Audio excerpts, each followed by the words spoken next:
अस्सलाम वालेकुम। चेक करें ये वाली लाइट, ये वाली स्टार्टिंग में ये लाइट आज बैटरी के साथ ये वाली लाइट आ जाती है। ठीक है, बैटरी की लाइट आ जाए तो आपको मैंने बताया। ठीक है, तो ये वाली जो है ना, ये वाली लाइट ये देखिए दीवा जैसा है, इस तरीके से ये ऑयल का आगे निशान बना हुआ है। ये इंजन ऑयल की लाइट है। ठीक है, जब गाड़ी स्टार्ट करेंगे तो इंजन ऑयल की लाइट आ जाएगी। ठीक है, इसका मतलब ये है कि आपका इंजन ऑयल चेंज होने वाला है, जल्दी से आप चेंज कर लें। ठीक है, इंजन ऑयल चेंज कर दिया अभी हमने, कोई लाइट भी अभी नहीं आ रही है। अभी देखना, स्विच बंद किया, स्विच लगाया, लाइट आ गई, गाड़ी को स्टार्ट किया, लाइट चलेगी। देखिए लाइट चलेगी। ठीक है, अगर लाइट आती रहती तो समझ जाएगा कोई ना कोई इंजन का प्रॉब्लम आ रहा है।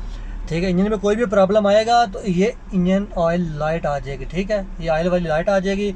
इसका मतलब ये होता है कि आपका ऑयल प्रेशर कम नहीं कर रहा, फिर उसके बाद ऑयल कम है, ऑयल का लेवल कम है, ये सारी चीज़ इसी में ही होती हैं। ठीक है, ये अगर ये लाइट आ जाए तो आपने गाड़ी साइड पे खड़ी करके या मैकेनिक को दिखाना, या आपने खुद ऑयल चेक करना है।